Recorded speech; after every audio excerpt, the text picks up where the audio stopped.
मुंबईतल्या एका राजकीय घराण्यानं कसं लुटलंय, आपल्या 7 पिढ्यांची सोय लावून घेतली आहे. तरीही अजून हाव सुटत नाही, मोह संपत नाही या सगळ्या मलिद्याचा. हे सर्वसामान्यांपुढे मांडण्यासाठी भिडे काका लढतायत. त्यांनी केलेल्या याचिकेवर नेमकी काय चौकशी झाली? त्यात कुठलंही तथ्य आढळलं नसेल तर ही केस फाईल करून टाका. तसं जाहीर तरी करा किमान. पण निकाल राखून ठेवून नरोवा कुंजरोवा असा कांगावा का केला जातोय? आणि तो कोण करतोय? सर्वसामान्य जनतेनं आणि मुंबई महानगरपालिका निवडणुकीत भावनिक होऊन मतदान करणाऱ्या मराठी माणसानं हे पाहायला हवं. फेसबुक आणि सोशल मीडियावर अभय भिडेंना भिडे नावाचा म्हातारा म्हणून ट्रोल करणाऱ्या वडापावजीवी ट्रोलर्सनीही पाहायला हवं.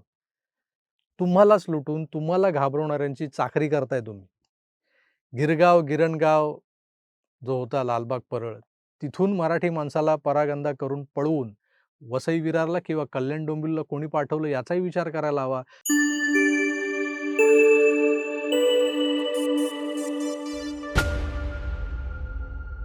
नमस्कार. शीर्षक वाचून भिडे आडनाव असणाऱ्या समस्त ज्येष्ठांना माझा राग आलेला असेल, पण माझा नाईलाज होता म्हणून हे शीर्षक दिलंय मी आजच्या व्हिडिओला.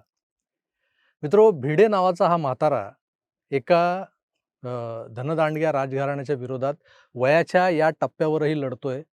त्याचं लढणं, त्याचं न्याय मागणं, याचं एका बाजूला प्रचंड कौतुक होत असताना हे सगळं टीकेचा विषयही बनलं होतं.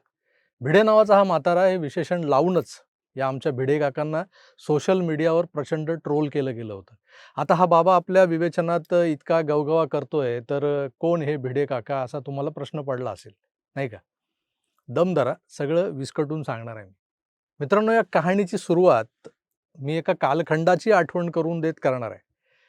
या कालखंडात माझ्यासोबत जे घडलं ते तुमच्यासोबतही घडलेलं असेलच. त्यात अनोखं, आगळं वेगळं असं काहीही नाहीये. काळ होता 2019-2020च्या दरम्यानचा. कोविडने धुमाकूळ घालायला सुरुवात केली होती आणि जनता कर्फ्यू लावला होता. त्या 1 दिवसाच्या लॉकडाऊनने नंतर आपलं शेपूट हनुमानासारखं वाढवत नेलं आणि अनेकांच्या नोकऱ्यांवर, रोजगारावर गदा आली. मी तेव्हा दैनिक नवशक्तीचा पुरवणी संपादक होतो. जनता कर्फ्यूनंतर आम्हाला घरी बसवलं गेलं, कारण कोविडच्या भीतीनं सगळ्यात आधी बंद पडली ती वर्तमानपत्र.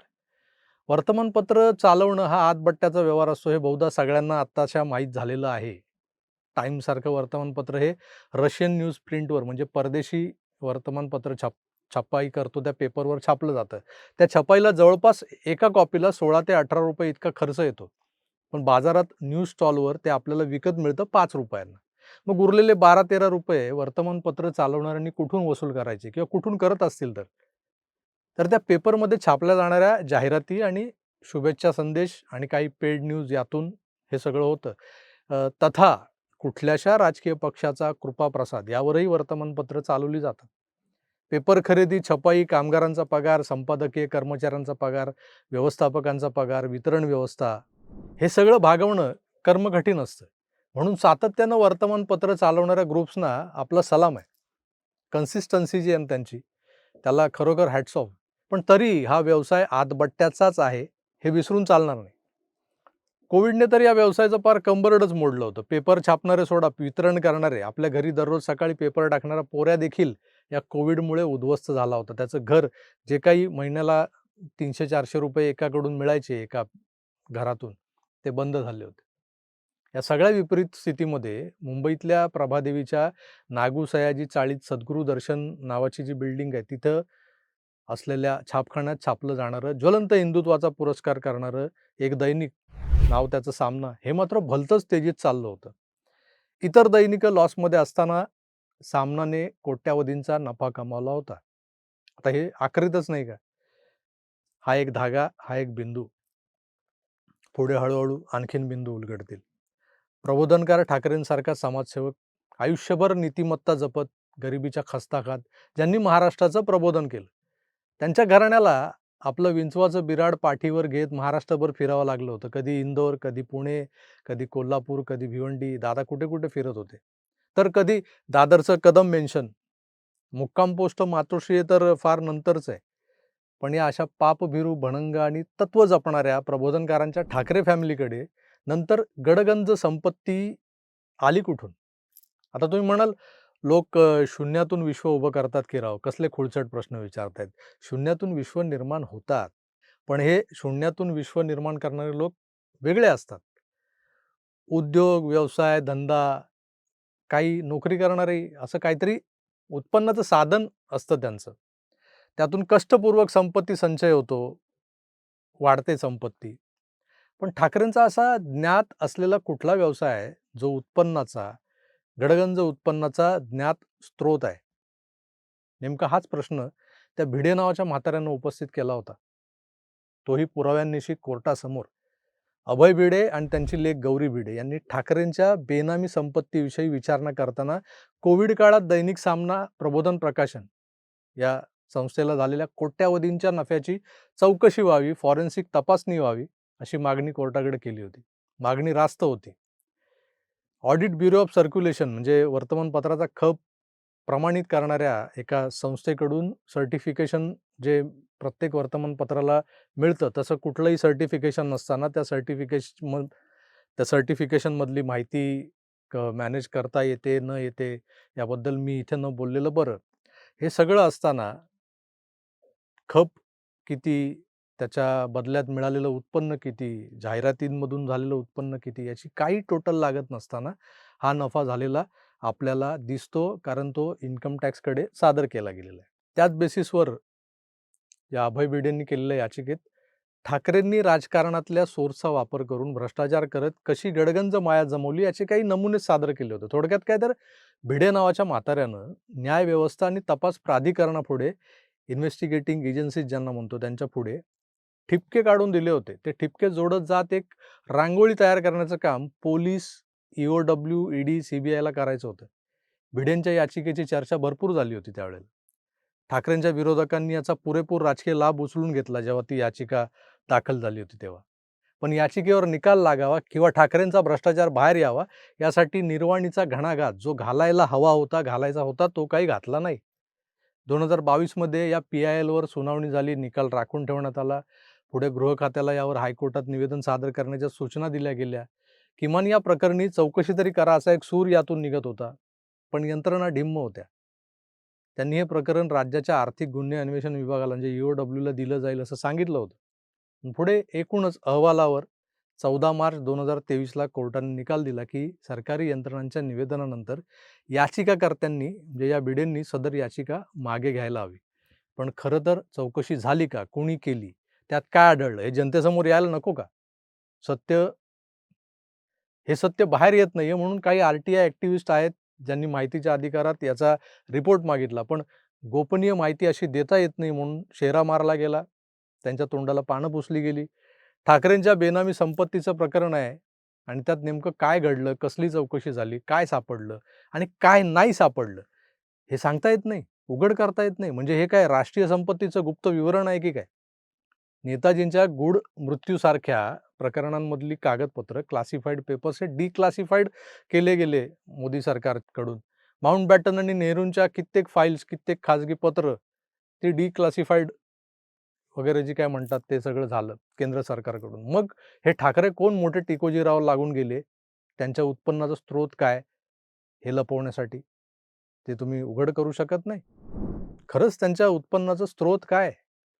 मुंबई महाराष्ट्रापासून तोडण्याची भीती घालून मराठी अस्मिता, मराठी माणूस हे उपमी ऐक्य वापरून पालिकेतली सत्ता मिळवणं, सुधार समितीच्या माध्यमातून शहरातल्या मोकळ्या जमिनी त्यावरची आरक्षणं बदलणं, आपल्या मर्जीतल्या गुजराती मारवाडी बिल्डरला तो भूखंड देणं, स्थायी समितीच्या माध्यमातून रस्ते, गटार, नाले सफाई, उद्यानं अशा अनेक हेड्स खाली निविदा काढणं, टेंडर्स, कंत्राटं मंजूर करून घेणं आणि ती अमराठी लोकांना देऊन त्यांना गब्बर बनवून. त्यांच्याकडून येणाऱ्या कट्समधूनच तर मग मातोश्रीवर मजले चढले. मातोश्री 2 बनली. मातोश्री 3 आणि 4 तर म्हणे लंडनमध्ये त्याचं भूमिपूजन झालंय. खरं खोटं संजय राऊतच सांगतील, आपल्याला काय माहीत नाही यातलं. नाही का? मागच्या 25 वर्षात पालिकेची सत्ता उपभोगणाऱ्या उभाटा सेनेनं काय काय लुटलंय, काय काय लुबाडलंय हे राजसाहेबांना आपल्यापेक्षा जास्त अधिक चांगल्या पद्धतीनं माहीत आहे. म्हणजे महानगरपालिकेचे जे सगळे आरक्षित भूखंड होते ते बिल्डरांच्या घशात घालून मोकळे. आज जा तुम्ही तो माईम कॉजवेचा बीएसटीचा डेपो बघा. तो जो बीएसटीचा डेपो आहे तिकडे मोठ्या प्रमाणावरती पार्किंग उभं राहिलं असतं, पण नाही, एका बिल्डरच्या घशात घातला. हा इकडचा एसटीचा डेपो हा देखील एका बिल्डरच्या घशात घालण्याचं कारस्थान सुरू आहे. अनेक गोष्टी सुरूच आहेत. त्या बिल्डरला दिला, पैसे खाल्ले त्यांनी, धमाल, मजा येते. काय करायचं आता आम्ही? अच्छा, बाहेर पडायचं मुंबईतनं? बरं चला, आता आम्ही मुंबईतनं बाहेर पडतो. कुठे जायचं आम्ही? डोंबिवली कल्याणला जातो. तिकडे जागा नाहीये, पुढे जातो आम्ही. एके दिवशी सरकत उझबेकिस्तानला वगैरे जाल. ऐकलं? आपण नाही काय बोललो. मुंबई शहर, मुंबई महानगरपालिका या पालिकेतली सत्ता हीच खरी सोन्याचं अंड देणारी कोंबडी आहे. आणि त्यामुळं आता लोक बोटं दाखवू लागलेत. पीएमसी ही एका फॅमिलीची प्रायव्हेट लिमिटेड कंपनी नाहीये, असे पोस्टर शहरात लागलेत. पण त्यावर संजय राऊतांचं उत्तर तयार आहे. ऐका.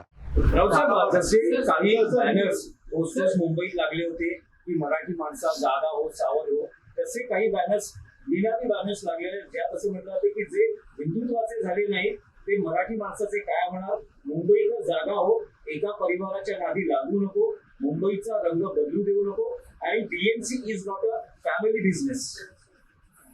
बीएमसी हा फॅमिली बिझनेसच आहे. आता यावर हसावं की रडावं हे तुम्हीच सांगा.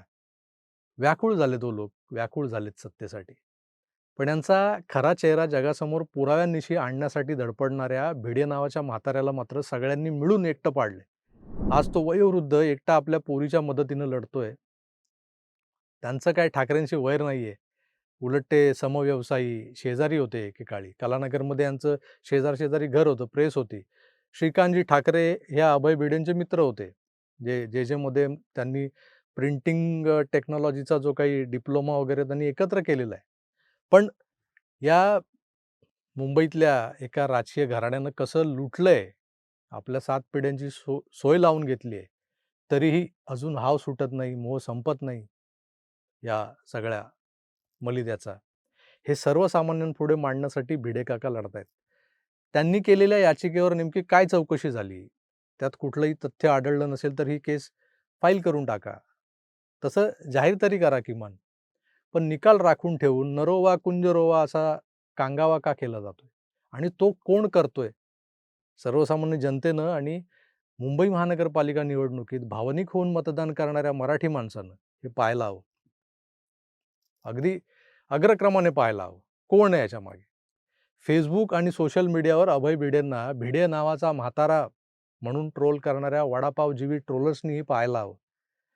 तुम्हालाच लुटून तुम्हाला घाबरवणाऱ्यांची चाकरी करताय तुम्ही.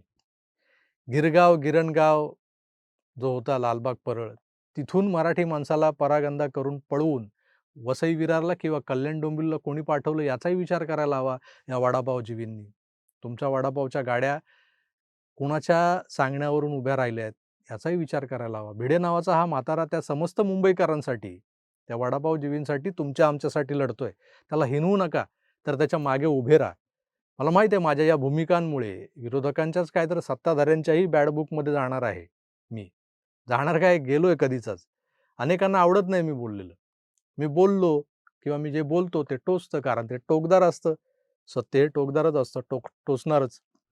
80 वर्षाचा म्हातारा माणूस जर हिंमत करून राजकीय महाशक्तीसमोर उभा टाकतो तर आपल्याला काय धाड भरली? मित्रो, हा एकच विषय नाही, हा एकच नाही विषय, तर असे अनेक विषय आहेत. दिशा सालियन, तीही एका म्हाताऱ्या बापाची निष्पाप लेक आहे, जी हकनाक मारली गेली. सुशांत सिंग नावाचा होतकरू नट एका राजकारण्याचे मित्र असलेल्या खानावळींना जड जातोय म्हणून संपवला गेलाय. त्या सगळ्यांवर बोलायची आता वेळ आली, कारण मतदारांनी मतदान नेमकं कुणाला करायचं हे त्यांना नीट ठरवता यायला हवं. भावनेच्या भरात की विचारपूर्वक. त्यासाठी आमच्यासारख्यांनी बोलायला हवं, आणि मी बोलणार. कुणाशी लागेबांधे असोत किंवा कोण कुणाला वाचवत असो, आपण सगळ्यांचे कपडे उतरवणार, टप्प्याटप्प्यानं उतरवणार. तुर्तास मी इथेच थांबतोय, पण पुन्हा भेटूच. तोवर आपली काळजी घ्या आणि पाहत राहा आपलं आवडतं यूट्यूब चॅनल आकार DG9. धन्यवाद. नमस्कार.